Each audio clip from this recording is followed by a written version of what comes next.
Welcome to Formed, where each week we navigate a relevant topic or question through honest conversations. We are three pastors with three different backgrounds on staff together at Irving Bible Church in Irving, Texas. We believe we are constantly being formed in the way of Jesus for the sake of the world, and we hope this podcast helps with that. So let's jump into this week's episode of Formed. Welcome back, another week. Episode of Formed. This is episode 5. We've done 5 of these things. 5 episodes. Sissy is not. We're rocking and rolling. Backed out. Remember the first episode? Sissy was like, I gave us a 9. That's pretty high, I feel like. Now it's exceeded my expectations. Wasn't sure, you weren't sure she was going to stick it out. Am I coming back? Yeah. You know, I was trying to figure out would she make it to March. I kind of like you guys. We're in March. If you didn't listen to last week we talked about the Asbury Revival. So you can go back and catch up on that. If you're listening to YouTube, thank you. Subscribe to the YouTube channel. If you're listening to audio, I don't know, share it with somebody this week. Because today we're talking about busyness and the drug of busyness. Because basically I just need to ask these two how to solve my life right now and all of that. But okay, at the end of last week's episode, we always have 5 minutes of something fun. A little banter. A little banter between us, and it got heated. And it's gotten heated throughout the week. Yes. Because I had Sissy and Barry bring their favorite fast food fries. And Barry, do you need to have the floor for a second? Because you've gotten anything slammed. You want to take back, or you're still... I stand by my fry convictions. I have gotten all kind of responses, resistance. I don't like to hurt people. Yeah. I don't like to cause pain, but I just have to tell the truth. Like, as a pastor, that's kind of my job. I have to tell the truth, even when it hurts. And McDonald's fries they're not bad. They're just wildly overrated. Because it's nostalgic. We had fries from McDonald's when we were kids, and it connects us back to our childhood, but they're really not that great. I mean, I didn't eat them this week. I thought about it, but I did not hit McDonald's. Like, am I sure about this? And I'm feeling pretty confident. Like, McDonald's fries are the way to go. You had a lot of people come to your defense. They did, yeah. Team Sissy on that. Well, we don't disagree with Pastor Barry for a lot. But. From time to time, as pastor, you get people that are a little bit bent out of shape with you, and I think the fry opinion maybe is the one that bent more people out of shape than just about anything else. Hey, He's standing true to his convictions. If it's fries that the people are the most upset That's about, right.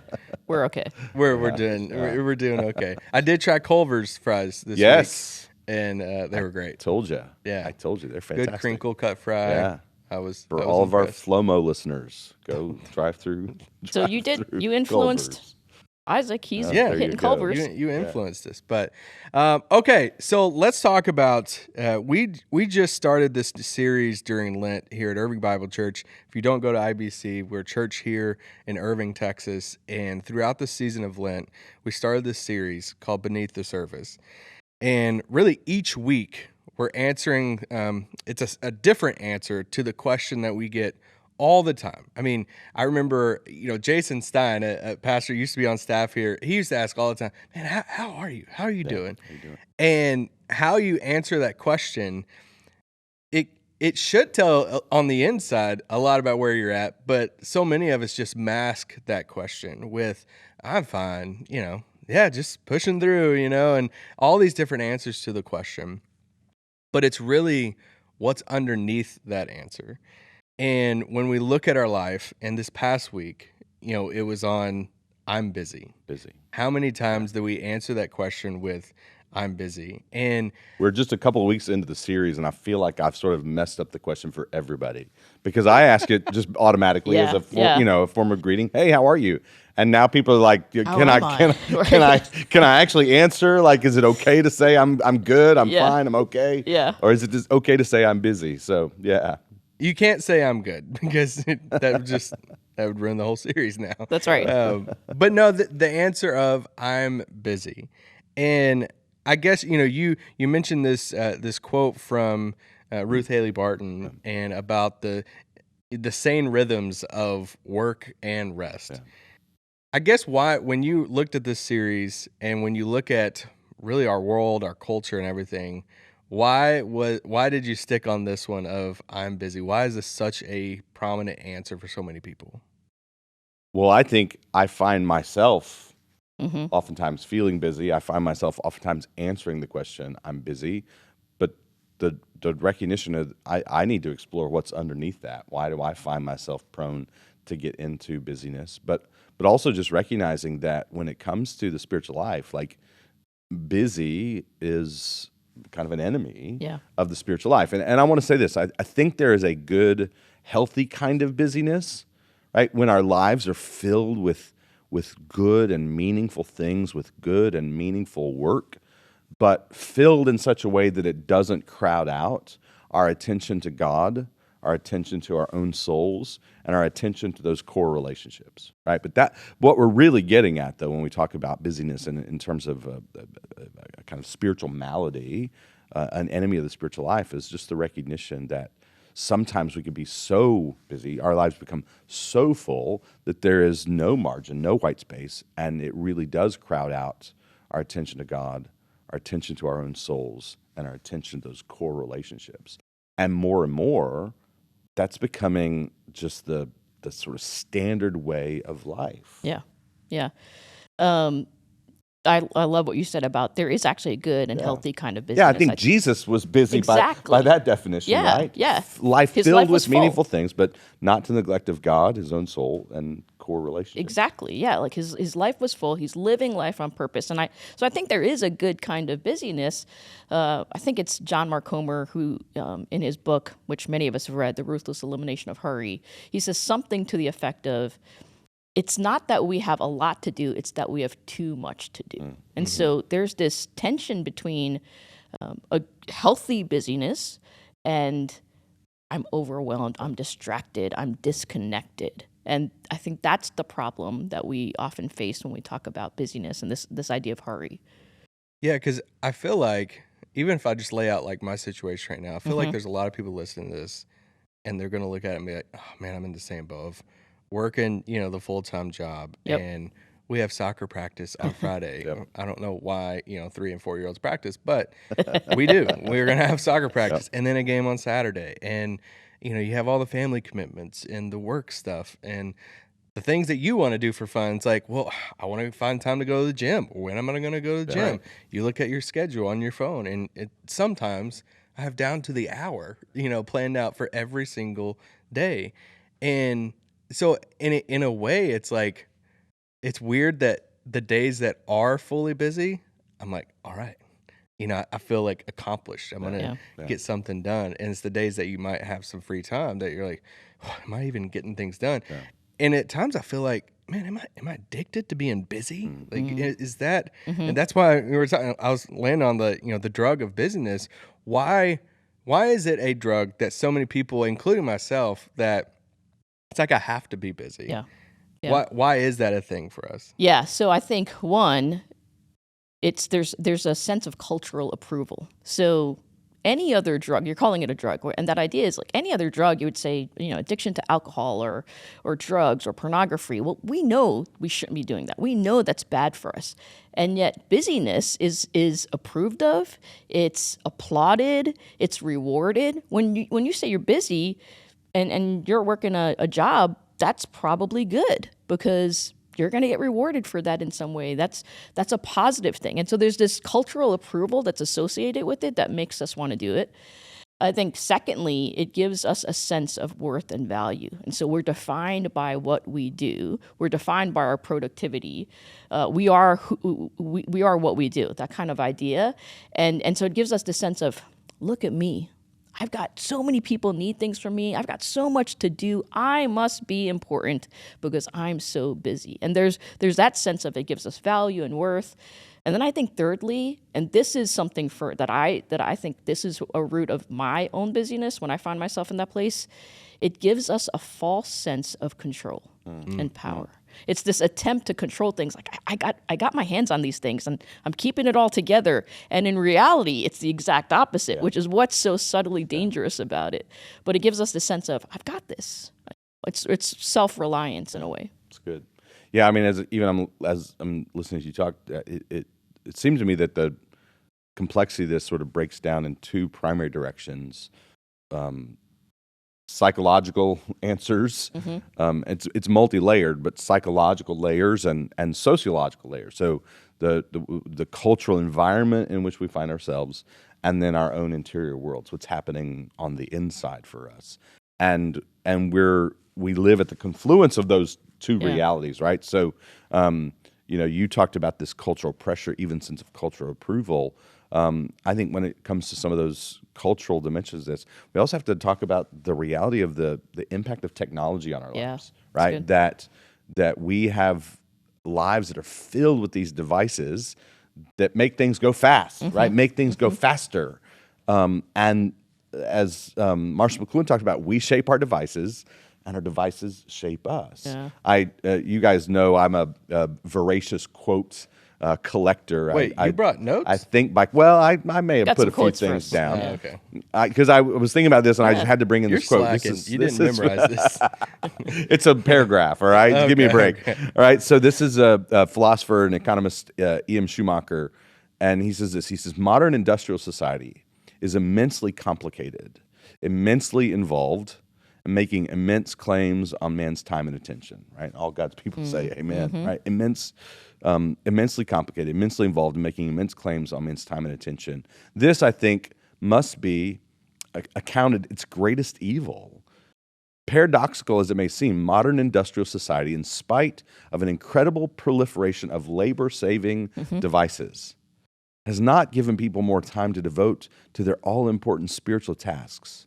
It has made it exceedingly difficult for anyone, except the most determined, to find any time whatever for these tasks. In fact, I think I should not go far wrong if I asserted that the amount of genuine leisure available in a society is generally in inverse proportion to the amount of labor-saving machinery it employs. Right? So back in the 80s, people were predicting that by this time, right, the time we were living in right now, that people would be working, 20-hour work weeks, because we had all of this technology that was causing things to get, our work to be so much quicker, that the concern was too much leisure. Right. And in fact, what we've seen is the opposite has happened, right? We've shaped our devices that are all about time and speed and efficiency, and our devices have shaped us. Our whole lives have now. I don't want to call out our listeners, but I just wonder what proportion of our listeners are listening to us right now at 1.5 speed, right? Yeah. Because on your podcast, you could and we talked with staff members who said, I can hardly sit in a meeting with you now listening to you at regular speed because I'm accustomed to hearing you at 1.5, right? Yeah. And there's nothing bad about it. I listen to podcasts at 1.5, but it's the idea that this technology just causes us to constantly go faster, faster, faster. And that shapes then the very way in which we live our lives. Well, because then now we're always on. Yeah. There are no boundaries, right? Your email is readily accessible. Yeah. And so are you. Yeah. So this aspect of technology, I think you kind of alluded to this, just cultural status, right? That it used to be that a person's status in society was marked by their leisure, right? If they didn't have to work, if they could just lay around by the seaside, or like status was marked by leisure, and now it's the opposite. Yeah. That our status is marked by how busy you are, right? How involved. And then, as you said, Jess, there's that idea that we can find a sense of meaning and value in our busyness, in our productivity.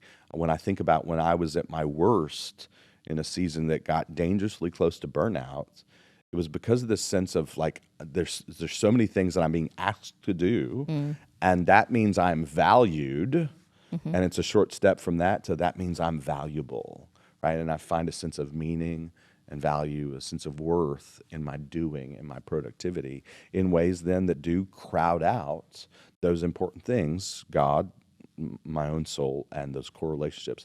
And then finally, and it's connected to that one, is just when I think about myself at that stage, it really was that inability to say no, right? That for me, And this is a personality disposition. Different ones of us deal with this in different ways, but for many of us, we find ourselves having difficulty establishing healthy boundaries, establishing the priority of our own soul care, and an ability to just say, no, I can't do that. I can't take on one more thing. No, we're not going to choose to do that because of how busy our lives are. And I just found myself constantly, everything that I was asked to do, everything that we had on our plate, it was yes, and the lack the capacity to say no.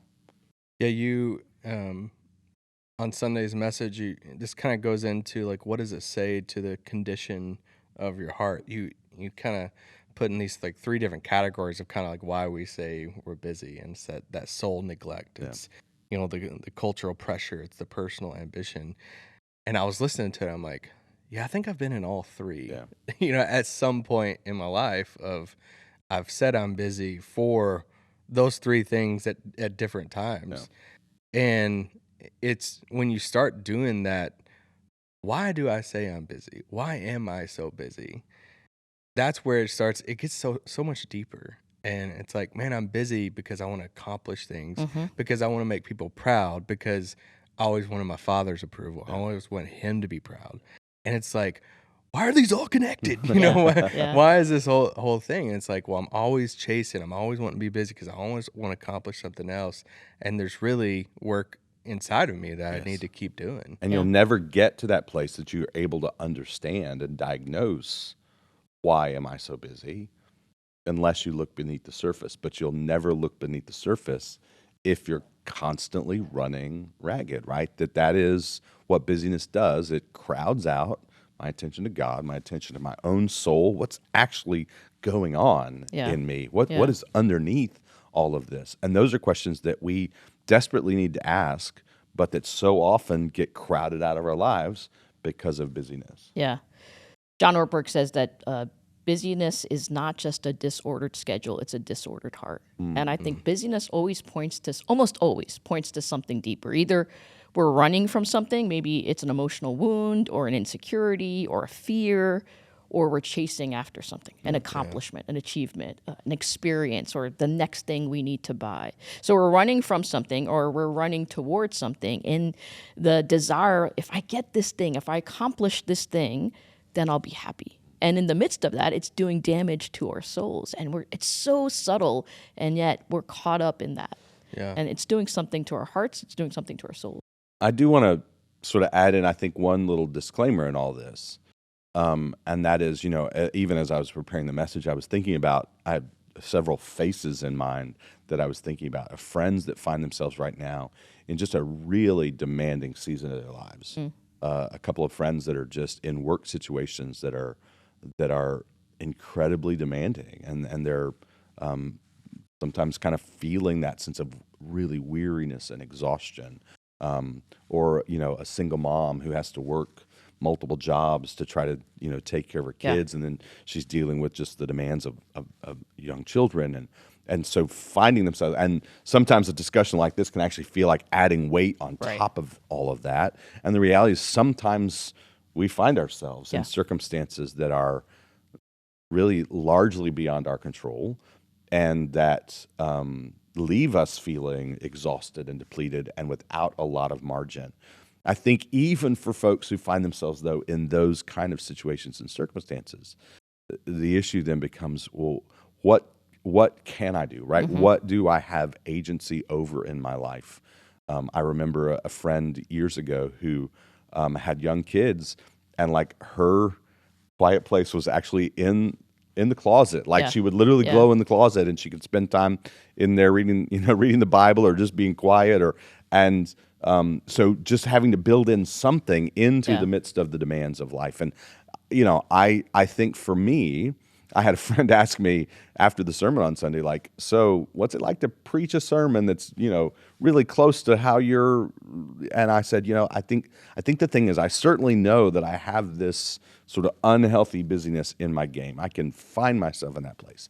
But I said, the thing is, right now, I feel like I'm working harder than I've ever worked before. Yeah. Right? I'm working harder now than I was when I was dangerously close to burnout. I'm putting in every bit as many hours now as I was then. I said, but I'm working harder now than I ever have before, but I think I'm resting better than I have before. Right? That I've built some rhythms into my life to intentionally create space and margin so that in the midst of all the demands, I'm not crowding out attention to God, attention to my own soul, and attention to those core relationships. Now, again, I'm very capable of doing that. I don't want to make it sound like I've arrived, but I'm really learning, even in the midst of demands, sometimes that are beyond my ability to control.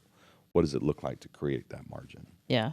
I think that's really good because there are certain seasons of life that are just busy. I think of friends of mine that are young moms, and they're like, I don't have a minute to myself.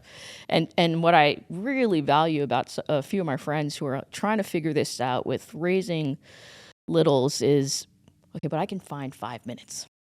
Find 5 minutes when they're napping to just be quiet and use sort of that internal examination and to connect with God and to make sure that I'm connecting with others. And so there are these ways, and it's going to look different for each one of us depending on the season of life, but considering what does that look like for me, and knowing it's okay that it doesn't look the same way that it does for Barry or for me as a single woman who doesn't have littles running around. Yeah. So I think it's, have grace for yourself in this. This is not to shame anyone.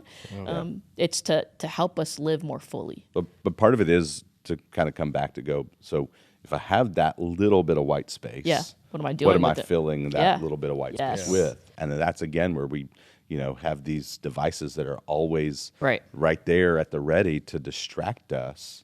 And sometimes we reach for that because it's a quick dopamine hit, or it's I've been on Instagram for 20 minutes. Doom scrolling Twitter. That's a good way to spend my little bit of margin. And I got all that in my game. Sure. But I think it's interesting, like you mentioned, that even Jesus himself had times where I think about the gauge that kind of goes down to the red zone. And we all find ourselves with our gauge sometimes dipping into the red zone. And that was true of Jesus. There's the scene where the disciples have gone out on their little short-term mission trip, right? He sent them out to preach and to heal, and they've come back to report all that happened, and the crowd gathers around them. And the way Mark tells the story, he indicates there's so much activity, so much going on, so much ministry that's happening that they didn't even have time to eat. Yeah. And I've always loved that story because, I think many of us have similar kinds of experience where we can remember times we're so busy, we're like, oh my gosh, I haven't eaten anything since, right? That they're so busy, involved in good ministry, life-changing work, they didn't have time to eat.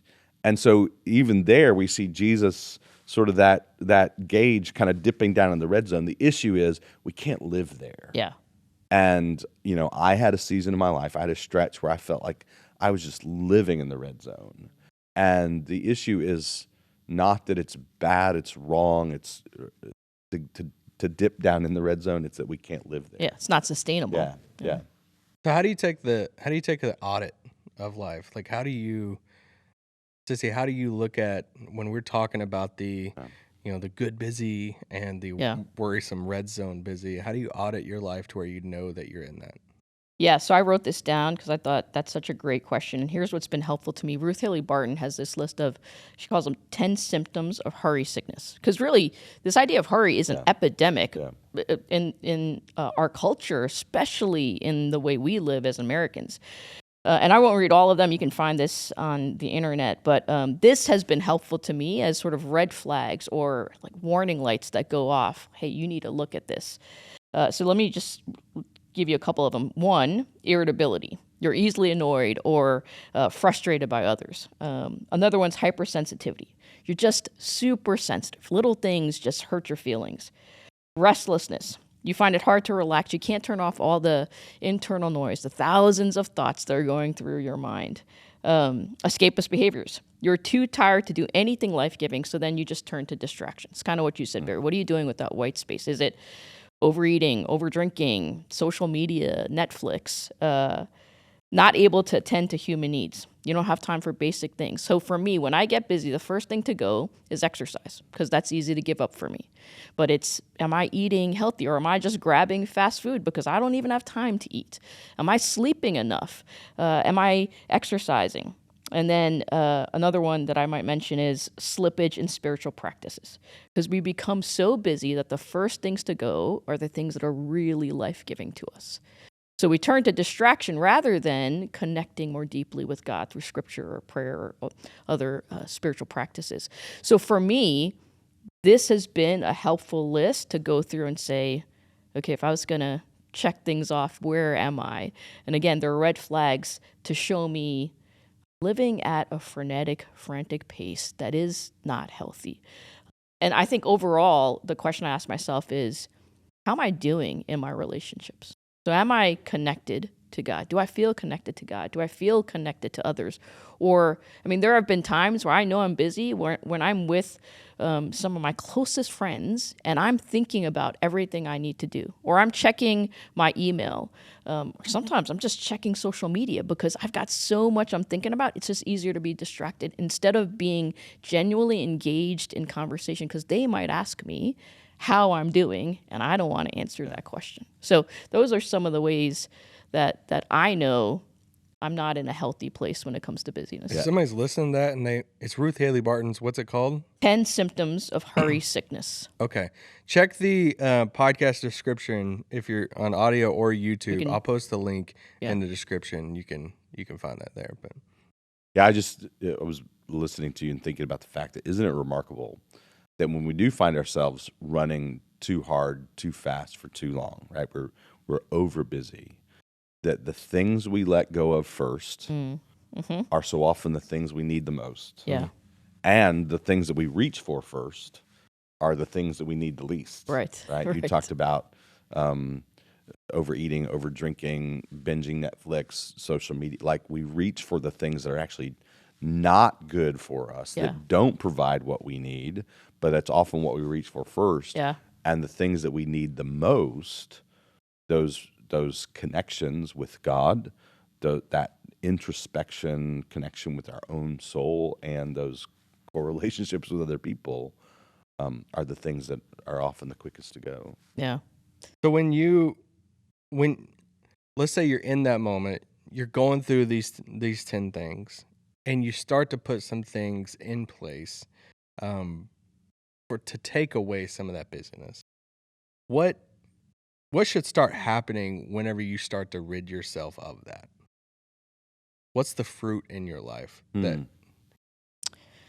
Yeah, so I think busyness keeps us from the joy and the peace, from the love that is the outcome of a life lived under the rule and reign of God. So when we start putting in practices, when we're more aware of the condition of our heart when it relates to busyness, I think we start experiencing more of that. We start experiencing more of the love, the joy, the peace that comes from deep connection with God, connection with others, and then even just being present to myself. If I don't take time to pause and to think about what's really going on inside of me, there's this restlessness inside of me because I know I don't know where I am.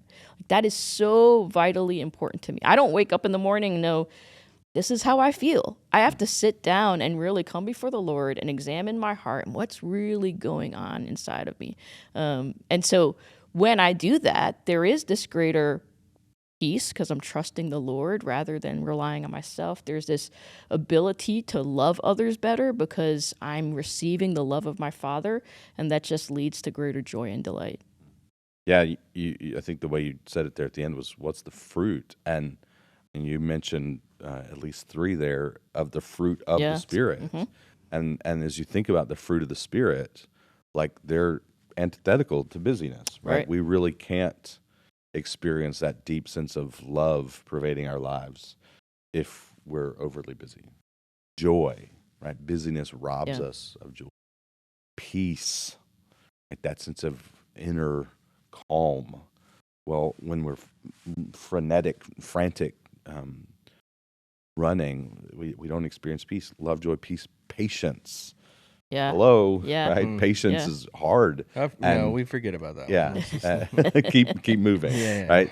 Love, joy, peace, patience, kindness. The opportunity to Right. actually demonstrate kindness to other people when we're running so hard, so fast. We just people that get neglected. We don't show kindness.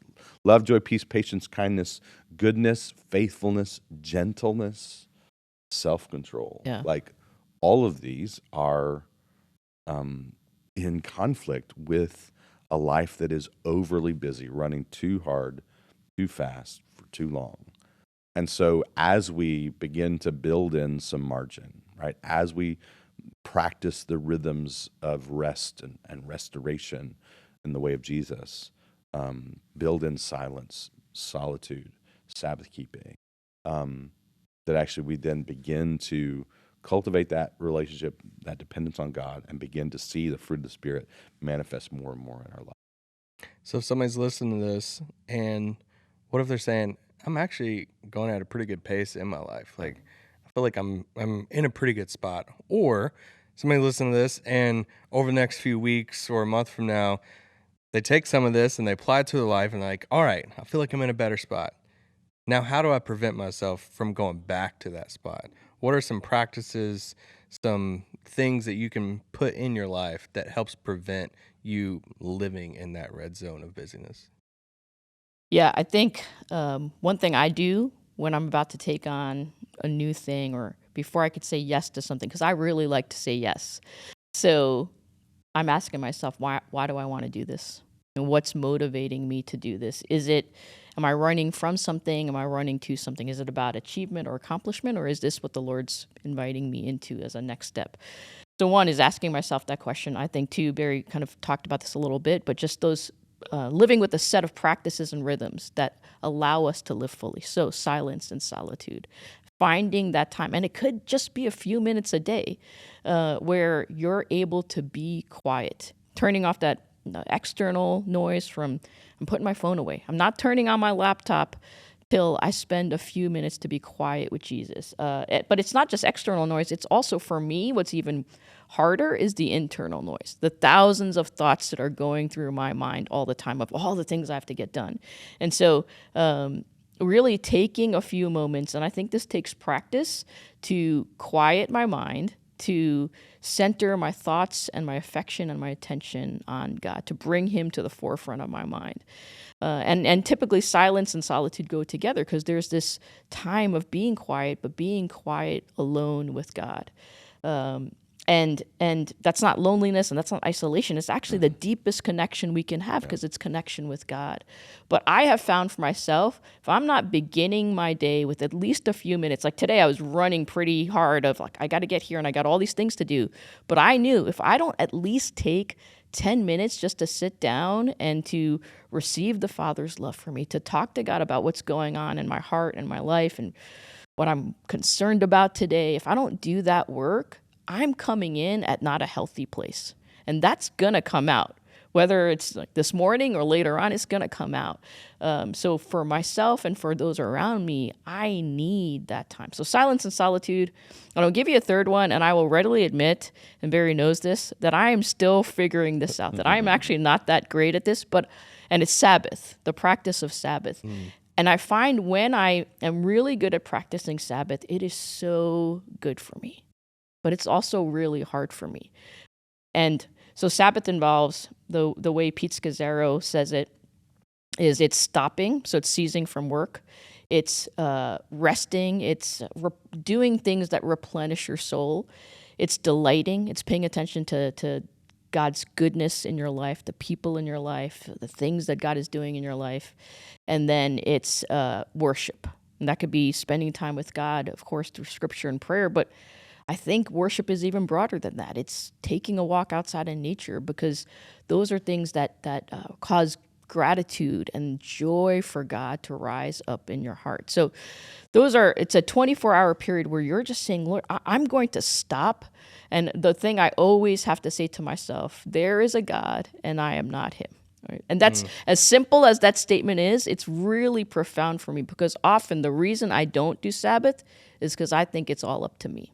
It sounds impossible. It does. Barry, it's have you hard. ever talked about Sabbath? Yes, once in a while, Barry will talk about Sabbath. Well, and Sissy's getting increasingly annoyed because now we have a late Thursday afternoon meeting going into the weekend to kind of close out the week, and so every week now she's getting asked, "Are you going to Sabbath this weekend?" It's like, why are you going to ask me that? Yeah. So I think she's going to ask to reschedule that meeting, perhaps. But no, this is a core practice for me. I mean, I mentioned before, I feel like I'm working harder now than I ever have, but I'm resting better than I ever have, and that is because I've been just really determined to guard that Sabbath practice for me. And I'm going to be talking about some of these practices we've just mentioned more in the sermon that's coming up this Sunday, and really kind of diving deeper into that. I'll tell you one other thing, though, that's been a really just a helpful practice for me with a journal that I keep, and it's kind of a sort of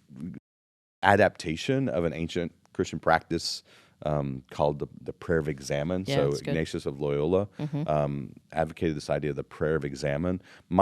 My form for that is very simplified, but basically, for Ignatius, the practice was about examining your day before God, right? So you're looking back at a day and saying, where did I walk with God, and sort of where did I walk away from Him? So I have just a simple practice of when I'm kind of writing some things in my journal, setting out some kind of key task for the day, writing out my schedule, and then just a simple little reflection on like the day before, what went well, and what can I learn.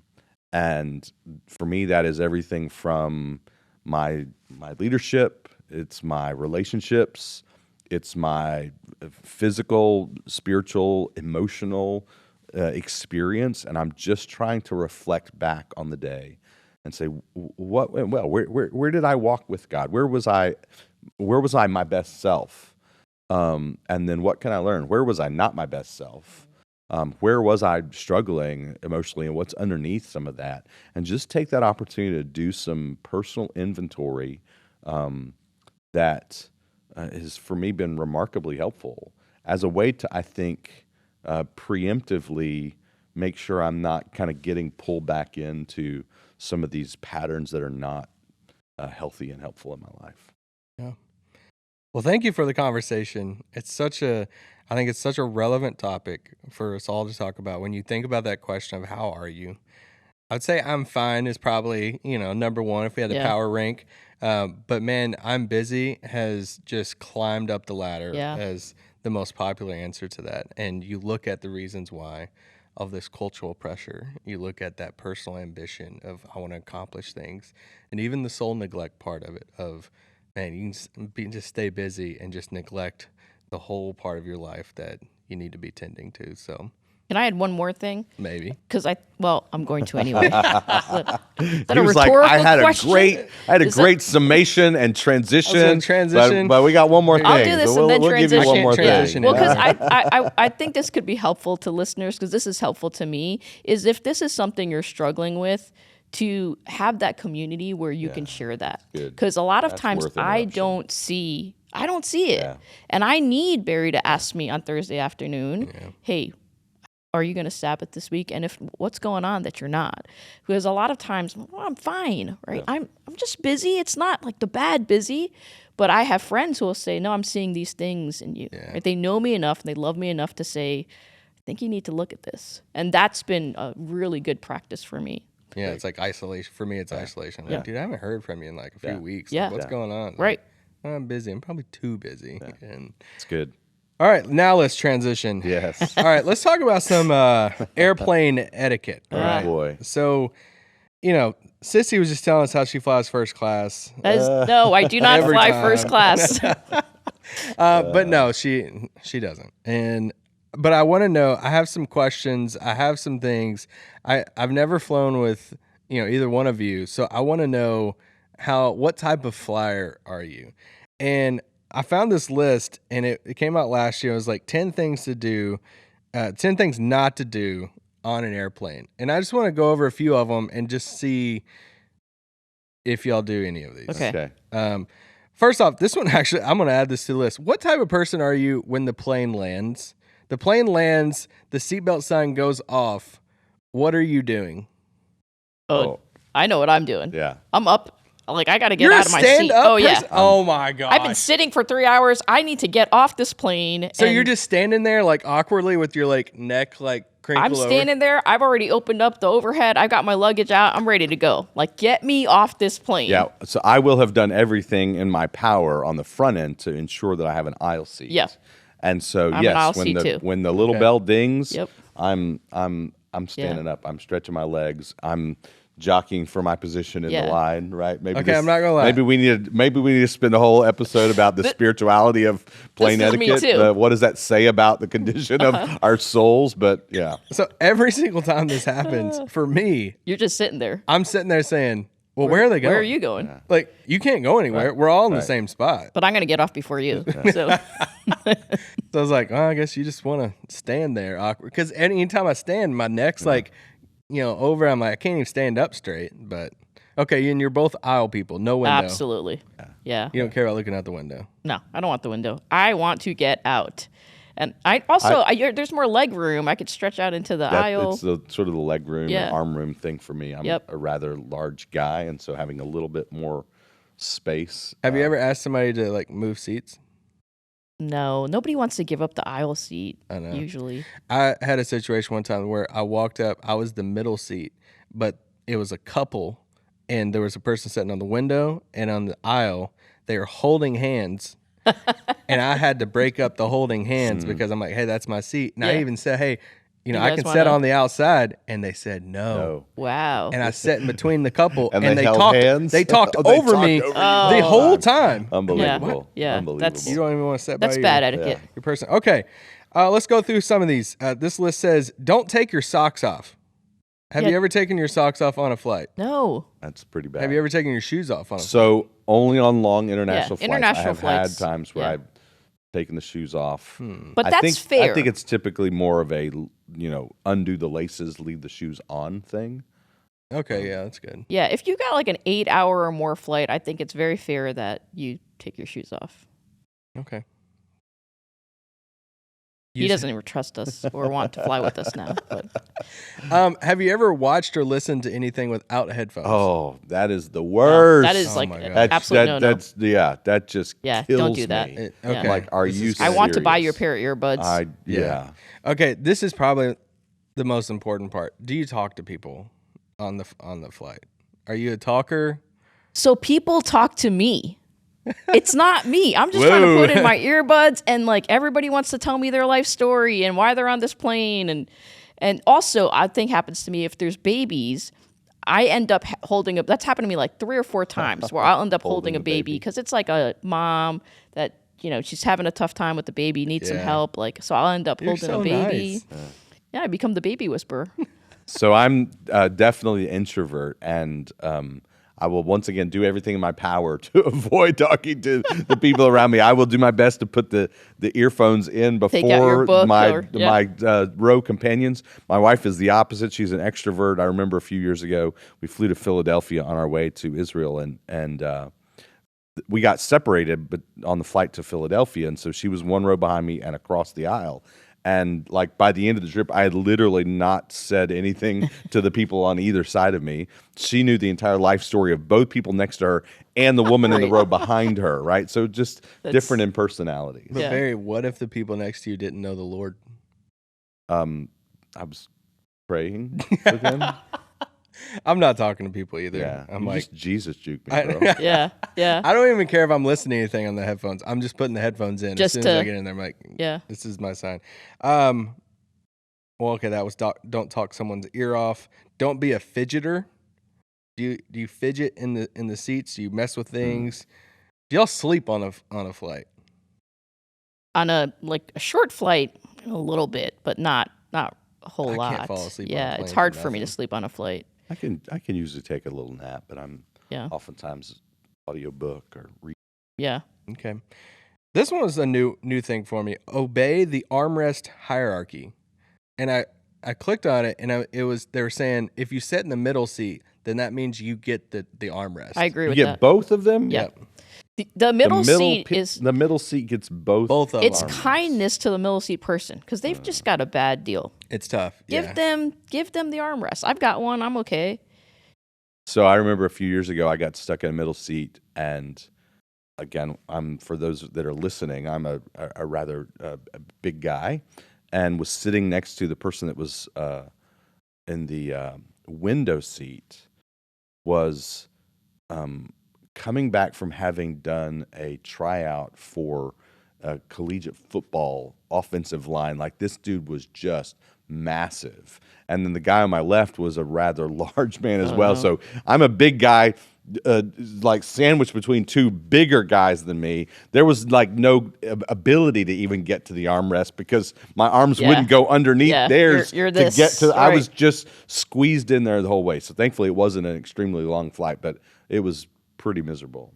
The flights where you have to touch arms or elbows with the people next to you, you're just like, you're almost accepting, like, all right, we're just going to touch. We're just going to do this. Yeah. We don't have a choice. The whole time. This one says, spare your fellow passengers from fumes. Are you, like, as far as like food? perfume, perfumes, food, different stuff like that? Are you breaking out some like things that people are complaining about? No, I think you got to think twice about what you're bringing on to eat on that plane. Like, you're bringing tuna fish or something. Yeah. I think that's not a good move. So I'm pretty much just a bottle of water. And last one says, hold in the farts. I would agree with that. Yeah, I'm for that too. I'm in favor. Okay, I think that's it. What's your go-to airplane snack? Wait, there's no reference to manspreading? No. Right? But this is a very real thing. It is. It is, right? Yes. Men who just come and just take up all just the whole, space. And like, I was sitting next to my wife, who was sitting in the middle, who was sitting next to a man who had his leg way over underneath her seat, and I mean, he was just all spread out, taking up the space, and I was ready to say something, and she was like, don't say anything, but it was ridiculous. It was like, this is a very real thing. So. Yes. I'll be like casually hitting his leg as much as I can to get the hint across. Are you like lean back in the chair? No. I'm not either. I think if you do that, the proper etiquette is to just at least do a turnaround to see who's behind you. Like, if there's a bigger guy behind me, I'm definitely not doing that. Now, I might do that on a longer flight. Like international flight, yes. Yeah. Not domestic 2-hour flight, not a recliner. What's your go-to snack? I mean, I take whatever they give me. The pretzels? I'll take the little biscotti. I'll take the pretzels. I'll take the peanuts, although peanuts, I think, are not. Yeah, they don't few do and peanuts. Far between. Yeah. I think everybody's got allergies now. So. Oh, yeah. I do the pretzels. Okay. Berries are a crazy plane story. I'm just kidding. We can't do plane stories. That's for another day. That's a whole other podcast. All right. Thank you so much. It was fun. I don't know if I ever fly with you, but now I'm ready. I'm going to listen to this. Well, me and Barry will be up and out off the flight. And yours. I know. I'll just be chilling there. Listening. Where's Isaac? But, all right. We'll be back next week. Thanks for listening. See you soon.